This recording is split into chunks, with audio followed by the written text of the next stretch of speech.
రాష్ట్ర ప్రభుత్వం 6 గ్యారంటీల కోసం రేవంత్ రెడ్డి ప్రభుత్వం తప్పక చర్యలు చేపడుతుందని చేవెళ్ల పార్లమెంట్ కాంగ్రెస్ అభ్యర్థి రంజిత్ రెడ్డి అన్నారు. వచ్చే 10 రోజులు పక్కా ప్రణాళికతో ముందుకు వెళ్తామని తెలిపారు. రంగారెడ్డి జిల్లా రాజేంద్రనగర్ శంషాబాద్ పురపాలక పరిధిలోని ఓ ప్రైవేట్ ఫంక్షన్ హాల్లో రాజేంద్రనగర్ బూత్ స్థాయి సమావేశాన్ని ఏర్పాటు చేశారు. ఈ సందర్భంగా కాంగ్రెస్ పార్టీ ఎంపీ అభ్యర్థి రంజిత్ రెడ్డి మాట్లాడారు. సీఎం రేవంత్ రెడ్డి ఇచ్చిన హామీలను ఖచ్చితంగా అమలు చేస్తారని తెలిపారు. అన్ని వర్గాల సంక్షేమమే కాంగ్రెస్ పార్టీ ధ్యేయమని ఆయన అన్నారు. సీఎం ఇచ్చిన హామీ ప్రకారం ప్రతి ఒక్క రైతుకి రుణమాఫీ చేస్తామని, ఆగస్టు 15 నాడు నో డ్యూ సర్టిఫికెట్లను పంపిణీ చేస్తామని ఆయన పేర్కొన్నారు. మే 11 జరగబోయే ఎంపీ ఎలక్షన్స్ రాయన్నగర్లోని అన్ని బూత్ ఇన్ఛార్జ్ నుండి బూత్ కమిటీ 10 మెంబర్లను అందరూ ఈరోజు మీటింగ్ పిలవడం జరిగింది. మా స్థానిక నియోజకవర్గ ఇన్ఛార్జ్ అన్న నరేందర్ గారు, మా డైరీ డెవలప్మెంట్ కార్పొరేషన్ చైర్మన్ అన్న జ్ఞానేశ్వర్ గారు, మా డిప్యూటీ చైర్మన్ సోదరులు సన్నిహితుడు స్వయంభై గారు, నరేందర్ గారు, ఇక్కడ అందరు నాయకుల సమక్షంలో ఇవాళ మా ఓవరాల్ కాన్స్టిట్యూన్సీ ఇన్ఛార్జ్ వేం నరేందర్ రెడ్డి గారు కూడా రాబోతున్నారు. తర్వాత ఇప్పుడే కేరళ నుండి కొత్తగా అపాయింట్ చేసిన Chevella parliament constituency incharge sitting MP ఈడన్ కూడా రాబోతున్నారు. వీళ్ళందరి సమక్షంలో రాబోయే 10 రోజులు మా కార్యాచరణ గురించి డిస్కస్ చేయడం జరుగుతుంది. ప్రతి గడపకి వెళ్ళాలి, ప్రతి ఇంటికి వెళ్ళాలి, అమలు చేయబోయే 6 గ్యారెంటీల గురించి మాట్లాడాలి. 4 గ్యారెంటీలు ఆల్రెడీ అమలు అయిపోయింది, ఇంకా 2 గ్యారెంటీలు అమలు చేస్తాం.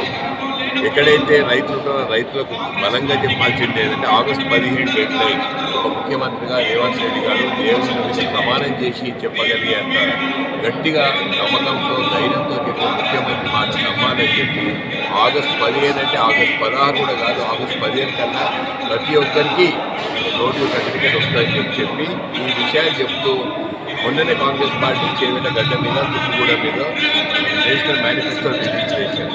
5 న్యాయం అని చెప్పి 25 పటాకీలు అంటే అన్ని విధాల అన్ని వర్గాలకు నిశ్చయంగా న్యాయం చెప్పి ఎస్సీ, ఎస్టీ, బీసీ, ఓబీసీ వాళ్ళతో పాటు యువకులకు, మహిళలకు, వ్యవస్థలకు, శ్రామికులకు అన్ని వర్గాలను మంచిగా ప్రసన్నం చేసే విధంగా ఒకవైపు పేద సంక్షేమాన్ని పెద్దపీట చేస్తూ అన్ని వర్గాలను ముందుకు తీసుకోబోయే పార్టీ కాంగ్రెస్ పార్టీ అని చెప్పి బలంగా చెప్పాలి, ఇంటికి మాట తీసుకెళ్ళాలి.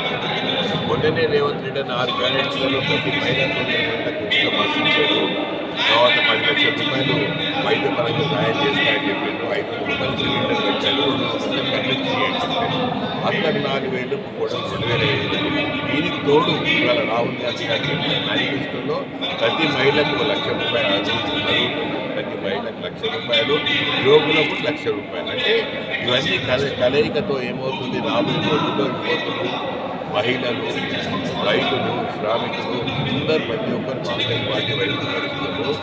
ఇప్పుడు ముగిసిన ఎన్నికలలో కూడా కాంగ్రెస్ ఉందని చెప్పి అన్ని విశ్లేషణలు చెప్తుంది. కాబట్టి ఏదైతే బీజేపీ అబ్కి బార్ 400 అన్న మాట మర్చిపోతున్న వాళ్ళు కూడా ఎట్లా చేసి రావాలి అన్న తపనంతో అబద్ధాలు ఆడుతున్నారు. వాళ్ళు ఏమీ రిలీజ్ చేయట్లేదు. కాబట్టి కాంగ్రెస్ పార్టీ వైభవం రాబోతుంది. కాంగ్రెస్ ఉత్సాహపరిచి మన గెలిచిన ఉత్సాహం కాకుండా రెట్టింపు ఉత్సాహంతో ముందుకు పోవాలని చెప్పి దిశానిర్దేశం చేసినప్పుడు పెద్దలందరూ వస్తున్నారు. ఇక రేపటి నుండి గత రాబోయే 10 రోజులు ప్రతి ఒక్కరు ప్రతి ఇంటికి ప్రతి గడపకు రాబోయే 3 సార్లు వెళ్ళి మనం ఏం చేయబోతున్నాం చెప్తారని చెప్పి చెప్పాలని చెప్పేందుకే ఈ మీటింగ్.